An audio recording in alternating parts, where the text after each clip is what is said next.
Que a paz do Senhor Jesus Cristo seja contigo. O meu nome é Kevin e esse é o sétimo vídeo do meu canal em que estou explicando o Sermão do Monte, estou explicando os ensinamentos de Cristo dado aos seus discípulos. Se você gosta de ouvir a palavra de Deus, ou se você não conhece, mas está interessado em conhecê-la, assista esse vídeo até o final. E não deixe de assistir meus outros vídeos no YouTube, está bem?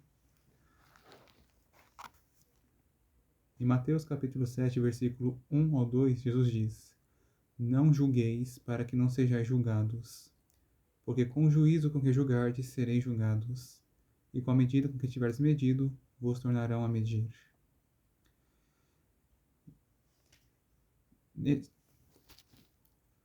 O que o Senhor está nos dizendo é que não julguem os outros para vocês não serem julgados, pois com o mesmo julgamento que vocês julgarem os outros, vocês serão julgados.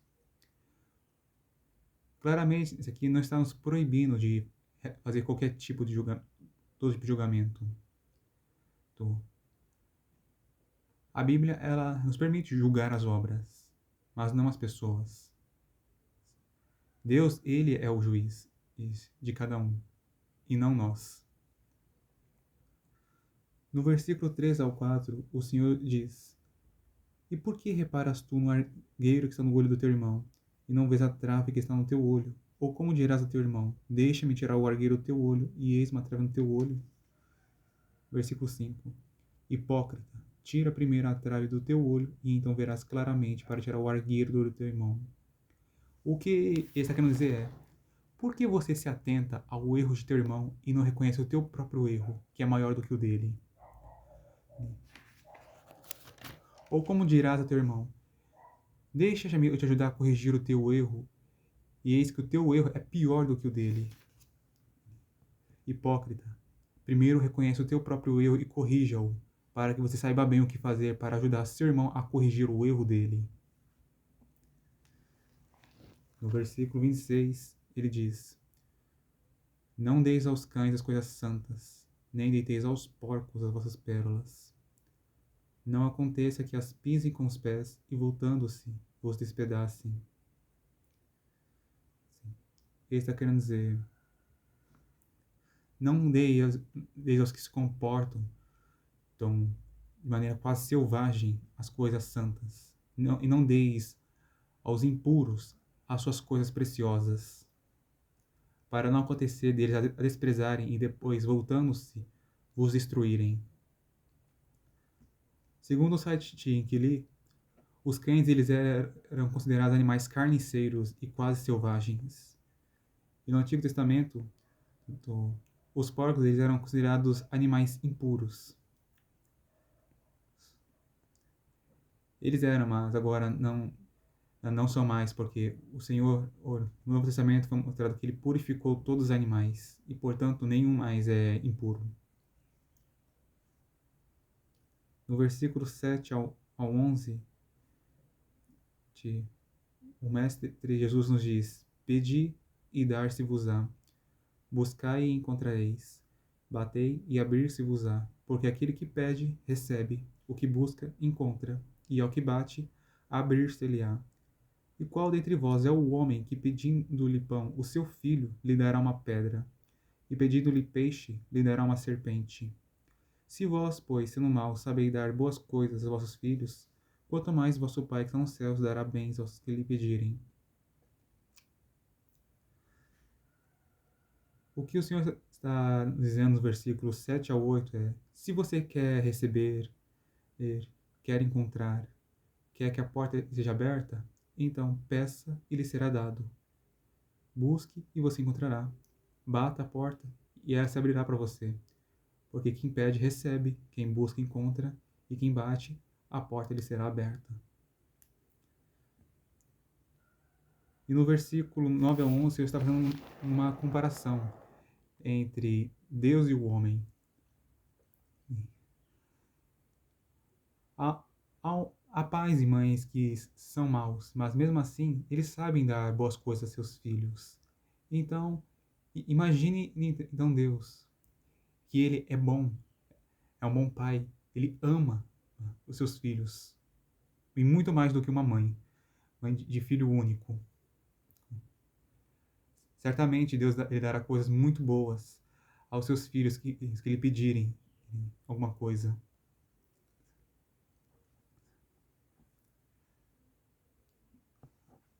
No versículo 12, o Senhor ele nos diz que, portanto, tudo o que vós quereis que os homens vos façam, fazei-lo também vós, porque esta é a lei e os profetas. Você provavelmente já viu alguém dizer isso. Não faça aos outros o que você não quer que façam a você. O Senhor Jesus nos dá um ensinamento diferente. Faça aos outros o que você quer que eles façam a você. Porque isto é o cumprimento da lei de Deus e a mensagem dos profetas.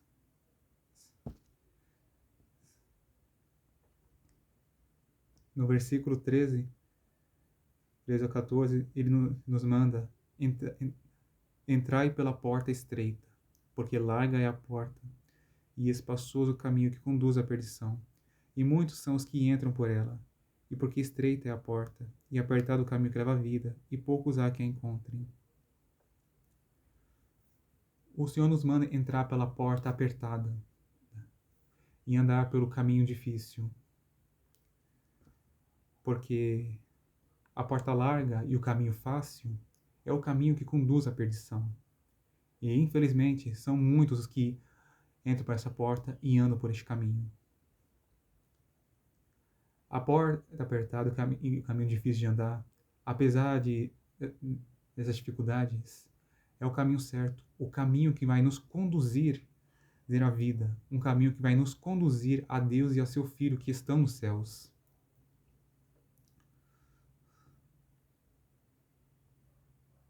Pelo que entendo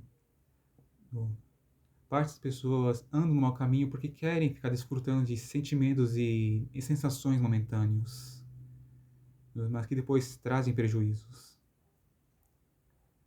Mas nós temos que renunciar aos prazeres do pecado, que não é apenas a fornicação, não é apenas afastar-se de fornicação. Existem outros pecados.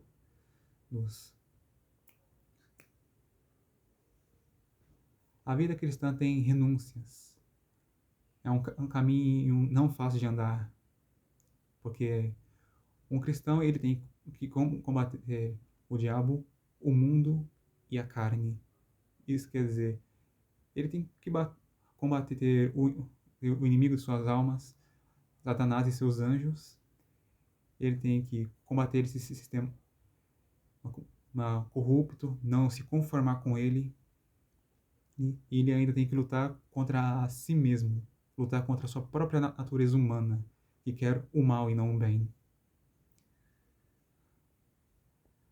Apesar de ser difícil andar nesse caminho, os caminhos de Deus, com o Senhor é possível. Ele te capacita e te conduz.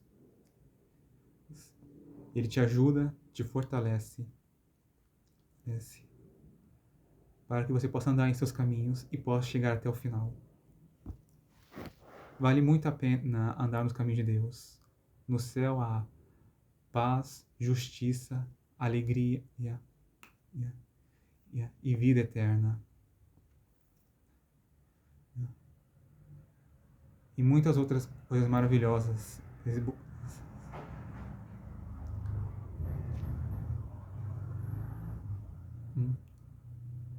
Por amor ao Senhor, vale a pena pagar qualquer preço.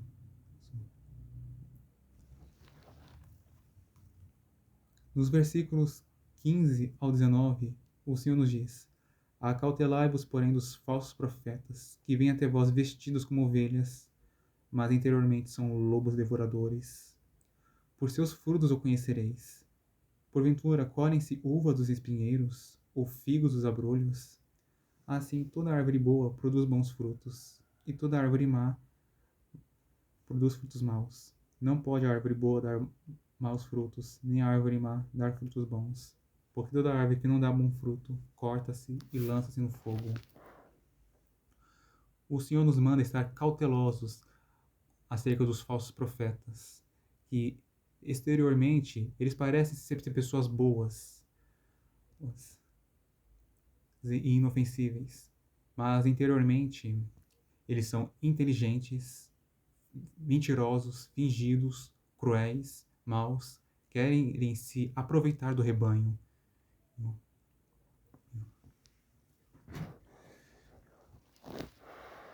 A maneira como podemos conhecer ser um profeta, saber se ele é verdadeiro ou falso, é por meio de seus frutos, isto é, observando as suas obras na Bíblia quer dizer trabalhos, ações, e as suas palavras, e ver quais são as consequências delas,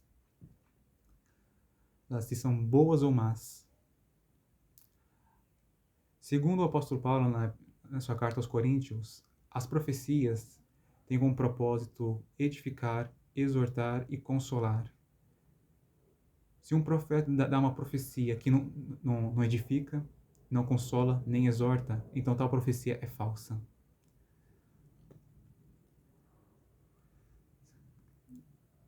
Algumas características de um verdadeiro profeta é que ele fala o que Deus quer falar. Ele vive em santidade e em obediência à palavra do Senhor. E nem sempre ele diz o que as pessoas querem ouvir, porque Deus sempre diz a verdade e não somente o que os homens querem ouvir.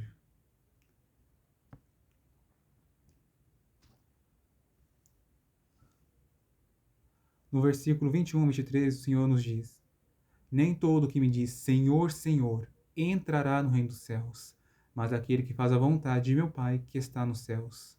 Muitos me dirão naquele dia: Senhor, Senhor, não profetizamos nós em teu nome? E em teu nome nós expulsamos demônios? E em teu nome não fizemos muitas maravilhas? Então lhes direi abertamente: Nunca vos conheci. Apartai-vos de mim, vós que praticais a iniquidade. Jesus ele nos deu uma revelação do que acontecerá no futuro.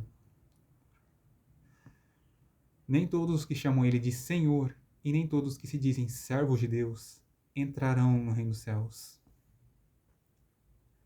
Mas entrará no céu aquele que faz a vontade de Deus Pai. No futuro, o Senhor não permitirá muitos entrarem em teu reino. Então as pessoas perguntarão: Mas não fizemos coisas maravilhosas em teu nome? E pelo exemplo que eu ouvi de um pastor em sua mensagem, gente, muitos terão praticado coisas religiosas como participar dos cultos, dizimar, ofertar, cantar louvores, decorar a Bíblia, ser batizado, mas ainda assim isso não é o suficiente para que eles entrem no reino dos céus.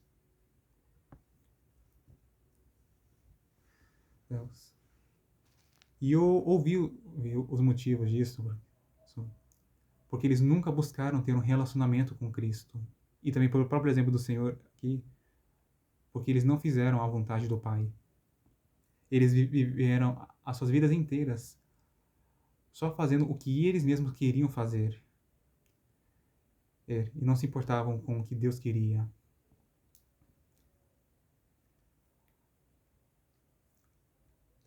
Talvez você se pergunte se você tem mais conhecimento da Bíblia. Se Jesus é Deus e ele sabe tudo, então por que ele diz que nunca os conheceu? O motivo disso é um pouco difícil para me explicar no meu parecer, mas os salvos, eles receberão um novo nome, um novo escrito, e este novo nome estará escrito no livro da vida. E o Senhor, ele conhece o novo nome de cada um dos escolhidos. Quando o Senhor diz que ele nunca os conheceu, ele está querendo dizer que eles não têm nome, um nome dado pelo Senhor. Os nomes deles não estão escritos no livro da vida. Tá? E, portanto, eles são estrangeiros. Eles são desconhecidos para Deus. E o Senhor mandará a estes, no versículo 23, ele mandará que se afastem dele todos os que permanecem na prática do pecado. Iniquidade é pecado. Pecado é a transgressão da lei de Deus, é a desobediência à palavra de Deus. No versículo 24 ao 27 está escrito: todo aquele, pois, que escuta as minhas palavras e as pratica, assemelhá-lo-ei ao homem prudente que edificou a sua casa sobre a rocha. E desceu a chuva, correram rios e assopraram ventos, e combateram aquela casa, e não caiu, porque estava edificada sobre a rocha. E aquele que ouve essas minhas palavras e não as cumpre, compará-lo-ei ao homem insensato que edificou a sua casa sobre a areia. E desceu a chuva, e correram rios, e assopraram ventos, e combateram aquela casa, e caiu, e foi grande a sua queda. O Senhor está dizendo aqui: aquele que ouve os seus ensinamentos e os pratica é semelhante ao homem prudente que edificou a sua casa sobre firme fundamento. E o firme fundamento é Cristo. É a palavra de Deus. E vieram as adversidades, vieram os inimigos para combater ter aquela casa, e essa casa simboliza a vida, a família, e não puderam derrubá-la, porque ela estava firmada na rocha. E aquele que ouve os mandamentos de Cristo e não os cumpre é semelhante a um homem insensato que edificou a sua casa sobre um fundamento fraco. E vieram as adversidades, vieram os inimigos para combater aquela casa e conseguiram derrubá-la. E a queda daquela casa foi grande.